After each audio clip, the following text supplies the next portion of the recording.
this. I love that we had 3 different accents. I hope Americans' ears won't be bleeding. You might need subtitles. Yeah. Right? Yeah. Right? I love this so much. Now, Ryan, Gayle, it's so nice to meet you. And I was telling you, Ryan, that I'm so excited to see you, and here's why.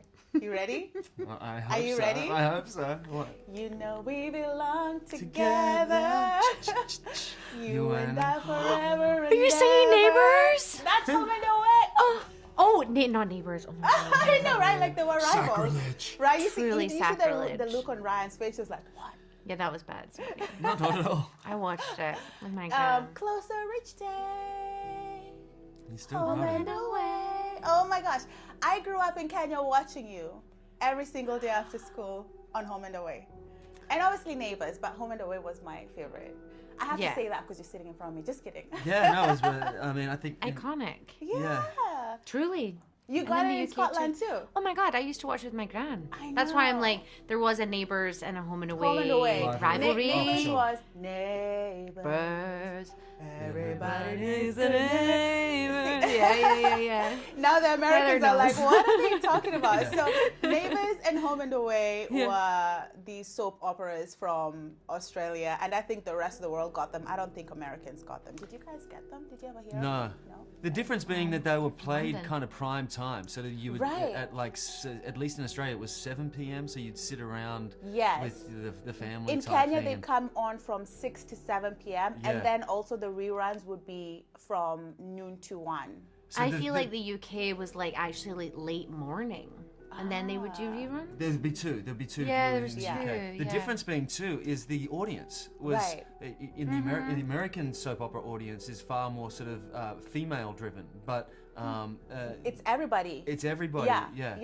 We all watch them and love them. Yeah.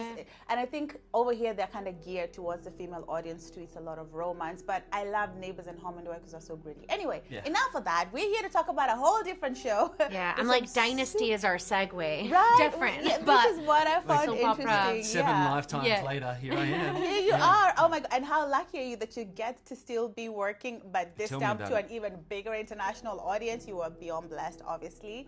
Now, this is such an amazing show, obviously.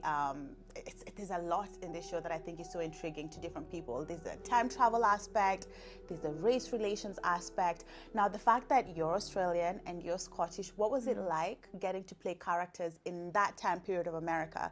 You know, that time period that has really sort of marked what is the fabric of America really in today's day. You know, was it, how did it feel playing that? Because that's an experience that you wouldn't be familiar with. Just as me as a Kenyan, I wouldn't be familiar with that experience because, you know, my people didn't, like my ethnic people didn't quite live it. Did you feel like you had to transform your mind to just be able to be in the moment and sort of like portray the characters as well as you did?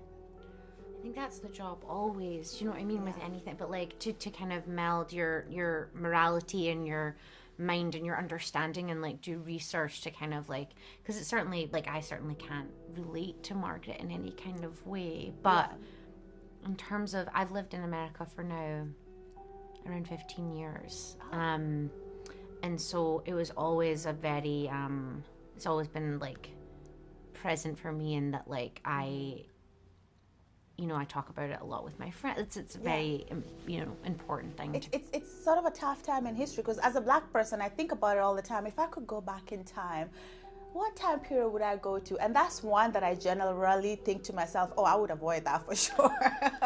Yeah. Unless I could just sort of be like a spectator and not really like take part in it. So what about you, Ryan? What was that, playing that role like for you? Well, it's an interesting question too, Rachel, because yes, it's an American story, but it most definitely has universal implications. I can't help but think that every nation has their own version of atrocities. Every nation has their own version of going to the depths of human emotion to overcome, to survive. And at the end of the day, that's what this story is. It's a story of survival, and that legacy. And facing it too. Kind of. Yeah. And there's been a lot of that, been happening over the past few years. With, I think there's just so much more work to be done and to be a part of that conversation. And art has a way of doing that, of sort of sinking through into the very marrow of a person, better than a classroom can, Yeah. I believe. Yeah. You know, and I think what's so special about this show is it gives the audience an opportunity to sort of like see things from a different perspective, because I think that when we think of that time, usually we just think bad times. This group was good, this group was bad. But what would you do if you really were to find yourself right smack in the middle of it? Yeah, the nuance Yeah. is so jarring and powerful and Yeah. scary and challenging. Yeah, and I think that's what Octavia Butler was trying to tell everyone Yeah. many, many, many years ago. Now, I honestly can let you know, just as someone who's watched it, I think this show is going to be huge. I think you're going to have a cult following. I think it's going to be really popular because it's very interesting because you have a diverse cast, but it will draw everybody in because everybody can relate to wondering what those time periods were like. What would I do? Now, obviously, being Scottish and being Australian, I was kind of asking you this before we started the interview, you know, how easily you're able to just transform your accent into this super American accent, but now you had to go back in time and have an accent of someone on a plantation somewhere in the South in the 1800s. What was that like? Was it difficult to put on that accent? It was a challenge. It was really interesting and helpful to kind of build it Yeah. as a new thing. It was not something it's not an accent that's a kind of cookie cutter accent. Right. Also, America was still being built. Such a Yeah. young country. And that's a great point. And, you know, people were developing and my character kind of, has roots in Ireland. Her family had roots in Ireland, and then in Appalachia, and we had a really incredible dialect coach who was just so much more than just a dialect coach, Erin Washington, and she really helped us kind of understand like heritage and certain areas and like influences, and like it was really cool and hard, but really cool. Did you find that older accent was closer to the Scottish accent than the current day American accent? There's a little bit in there, Yeah. which was why I think it was like really fortuitous that I ended up playing this role, Yeah. because there's a Celtic influence, certainly for Margaret. And not just in the accent.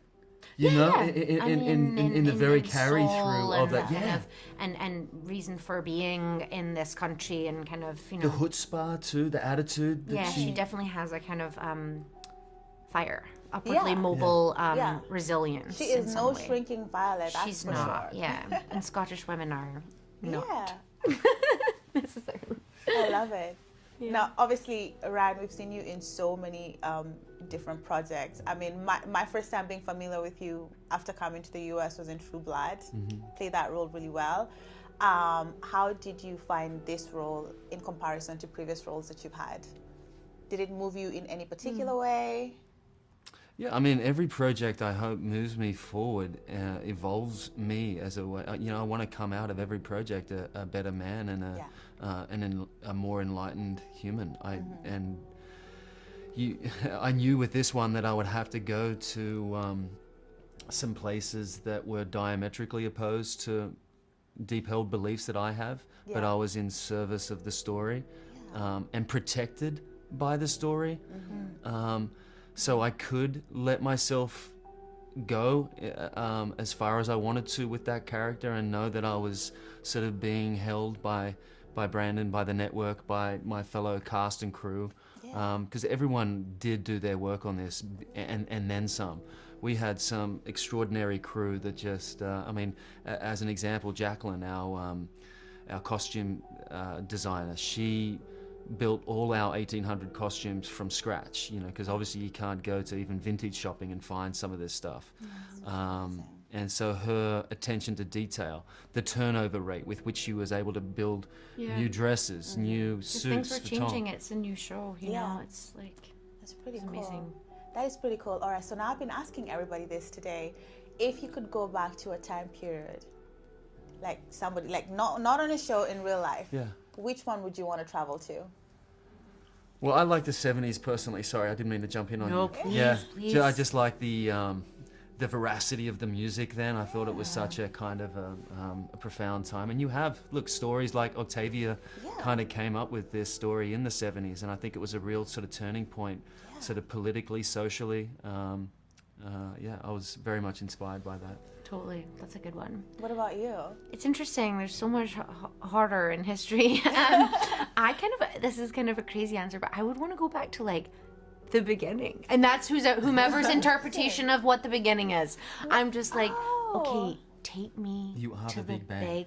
That is so crazy because that's what Micah wanted to go back to the Big Bang. So I asked him why the Big Bang. I asked him, why would you want to go back to the Big Bang? What did he say? I want to hear what your reasoning is first before we go into his. I think for me, it's about kind of just like, I just have such a deep spiritual curiosity about like our world, you know, and how it formed and like come up with all the there's answers. just so much that's happened. I kind of am just like, ugh, can we just start again? You know what I mean? In a positive, in a hopeful way. Yeah. But that is so okay. So the similarity in that is that Micah said the same thing. You know, so much has happened. It would be great to just start again and just do everything right and not have, you know, like the slavery and treat people better. And I was like, listen, even if it started again, the same things would happen because I was telling him there's this whole concept of a parallel universe. Maybe there's another universe where the same thing happened, only opposite. Like maybe it was our people who were enslaving your people in that other universe, and you guys are doing White Lives Matter marches in 2020. Like you know, so it's an interesting concept. So back to the accents again. I have to ask. See, usually for me, especially even when I was in Kenya, I think maybe because it was so aspirational, but sometimes I'll watch a show or a movie and when I'm done, I adapt the accents of whoever. Oh, yeah. I did a lot of that with Saved by the Bell. How do you? Oh yeah. So how do you like switch it off? Once you get off set, go back to your Scottish accent, go back to your Australian accent, because I feel like I would just kind of keep talking in the same accent. Oh, we kind of just go. Don't we just go right back? I've been doing it for so long that for me, I kind of like being able to go back to me. I've played a lot of dark characters in the last sort of 10, 15 years, so I like to be able to kind of go back to who I am and find like a grounding point. Go off, and hug a tree, climb a tree, go for a walk, find a body of water, and just sort of get grounded again before coming back. That was for me the biggest key. Not necessarily even socializing, like with my fellow cast. That for me was sometimes too much to try and get back into the darkness. I would just sort of separate myself enough to just sort of stay in the world, but find some groundedness. Yeah, that's honestly incredible. I think you have to really have a deep understanding of self to be able to do the job that you guys do and not be affected, because I feel like I would be swayed with each character I play. And so if I played a dark one, I would need like an exorcism or something. So, you know what, you guys, I think the show is so brilliant. I honestly believe that it's going to be a huge hit. Because I started it. I'm not lying to you. It's great talking to you guys and everything. But I do kind of want to run out of here and just go keep watching the show. That's how good it is. How good is Mallory too? Oh my God, brilliant. Incredible. Brilliant. Incredible. Absolutely. You all are. I think you all play your characters down to a T, and you all elicit all these emotions in the person watching. So congratulations. Thank you. Thank you so much for speaking with Sheen. It was an absolute pleasure and an honor, and I cannot wait to see what this show does, really. Thank you. Thank you so much, Rachel. Yeah.